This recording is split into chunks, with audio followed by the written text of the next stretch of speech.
In the winter of 1471, a walled German town heard a rumor so bad it could topple the respectable order. 12 women in a city-owned brothel, one kitchen maid turned into a body for hire, and a forced miscarriage whispered through candle smoke and stale ale. Imagine the bench, the bucket of water, the wet cloth, the tiny body laid out like evidence. So here's the taboo question nobody likes to say out loud. What if regulated medieval prostitution wasn't protection at all, but a legal mask for captivity? You were told it was a necessary evil, a pressure valve, a way to keep streets calm and honorable women safe. Yet behind the licensed door, who was really being saved and who was being consumed? Stay with me, because we're going to walk through one specific place and one specific scandal, Nördlingen, late 15th century, and we'll map the machine from church logic to city contracts to the hidden profit traps that made escape nearly impossible. And I'm teasing two payoffs you won't forget. First, the moment a terrified woman screams that you'd have to hack off her arms and legs to silence her. And second, the twist that comes after the banishment, how the city quietly rewrote the rules only when the violence became undeniable. So what did it take for power to finally blink? In theory, this system should have worked like medieval officials claimed. Prostitution is condemned as sin, but tolerated as a lesser evil. Pushed into one place where it can be watched, taxed, and kept from spilling into every street. The church scowls, the city shrugs, and everyone pretends the brothel is a sewer, dirty but necessary, because men are told they have a dangerous lust that must be vented somewhere, and if it isn't vented, it mutates into adultery, rape, or the worst sins authorities fear even more. So the brothel becomes a civic tool, not a romance. And you can almost picture the public story they sold. A warm room, food, and drink. A regulated house where rules exist and women are safer than on the streets. Except look at how the norms were supposed to be enforced. The city buys the building, leases it to a keeper, takes its cut, and demands oaths and regulations. No blasphemy, no chaos, no disorder, no working on holidays, a tidy little arrangement that sounds like control. And you can see two vivid examples of the official idea in action. One, the way towns concentrated brothels in specific zones, on the edges, near other unclean trades, as if geography itself could quarantine desire. Two, the way contracts spelled out the split board and lodging fees, a third of earnings to the keeper, extra income from food and wine, so it looks like a business with accountability. But here's the contrast question that cracks the paint. If it was truly about order and protection, why did the women inside so often describe it as a trap you only left in a coffin? Now watch the system fail in one iconic horror scene that still feels modern in its cruelty. A young woman, Else von Eistedt, begins as a kitchen maid in Nördlingen's municipal brothel and is pushed into sex work under the control of the keeper Linhard Freiermuth and his partner Barbara Taschenfeindin. She becomes pregnant by a client, and Barbara forces her to swallow an abortifacient drink, and Else miscarries a male fetus the other women reckon was around 20 weeks. No recovery, no rest, no mercy, just a command to return to work within days and a threat of violence if she speaks. Then the gossip spreads anyway. One woman, Barbel von Esslingen, carries water into Else's room and sees the little body laid out on a bench. Whispers slip between rooms. Clients notice the obvious. She was big, now she's small, and the city sends officials to check. And the moment they leave, Lionheart storms in while the women are eating and beats Els savagely, and Els, broken, furious, brave, screams back that he'll have to hack off her arms and legs to keep her from testifying. Then comes the cover-up bargain, silence in exchange for wiping her debt and letting her slip out, and Barbara stages the escape like theater, sending Els to fetch milk, then loudly searching for her while everyone already knows the truth. And years later, the consequence lands in the record like a delayed punch.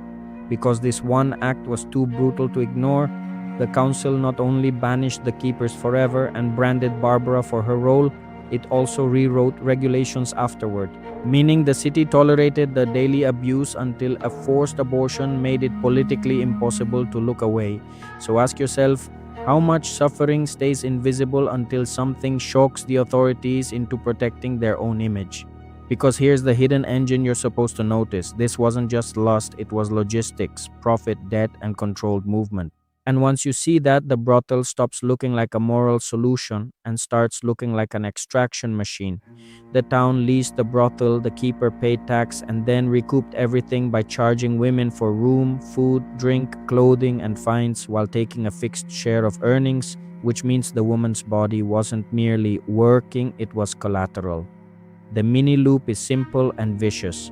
Confiscate clothing on arrival so she can't walk out with dignity, charge inflated prices for every meal and cup, demand a third of her income, add fees when clients don't show, and suddenly she is always behind, always owing, always one beating away from compliance. So when the keeper offers to forgive her debt if she stays quiet, that isn't mercy, it's the business model protecting itself. And once you understand debt as a leash, a terrifying question follows naturally. If the brothel is city licensed and taxed, does the city become an indirect partner in the captivity it claims to regulate? Now shift to a new era and a wider setting, because this theme repeats with new rules. Late medieval Europe is moving, trading, and urbanizing, and the regulated brothel idea spreads across regions where authorities prefer concentration over chaos, while elsewhere different models emerge. In some places, brothels become municipal institutions owned, leased, watched, while in others, sex work drifts into tolerated districts tied to powerful landlords, and the same logic returns with different costumes. One example is the way some church-linked jurisdictions treated brothels as revenue sources in certain districts, turning sin into income while preaching virtue. Another example is the way officials claimed regulation reduced rape and protected respectable households, while quietly using brothels as tools for crowd control, hospitality, and the management of young, unmarried men. Yet the delayed cleanup twist stays consistent. The system only cleans up when scandal threatens governance, when disease spikes, when violence becomes public, when a rumor can't be sealed behind a door. So the question becomes, is regulation truly about safety or about keeping the mess contained until it becomes inconvenient? And now for the myth-bust reversal, the assumption you've been handed is that the Middle Ages were simply prudish, sexually silent, and controlled by piety. The reversal is uglier and more honest. Prostitution was often woven into civic order, tolerated openly as a tool of governance, and the real taboo wasn't sex existing. It was admitting that moral institutions could benefit from the trade while blaming the women for the sin, so the necessary evil label wasn't a description of reality, it was a permission slip for hypocrisy. So what's the final answer? Why did medieval society keep brothels like Nördlingens running even when abuse was common? 3 motives. Synthesized. No romance. First, control. Authorities believed concentrating sex work in one monitored place prevented wider disorder and protected elite households.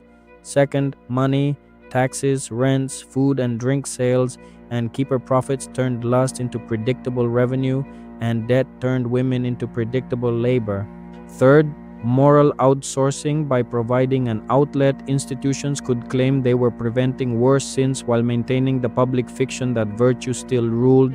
And when consequences arrived, violence, forced pregnancy terminations, and the spread of the foreign disease everyone blamed on enemies, those costs were pushed onto women's bodies first and last. And if that makes you uncomfortable, good, because history isn't here to soothe you, it's here to show you the machine. If you want more medieval systems that worked exactly like this, official story on top, hidden engine underneath, subscribe for the next episode. And now the comment question I want you to answer honestly. If you were on that council in 1471, would you shut the brothel down entirely or rewrite the rules and keep the revenue flowing? What would you do and why?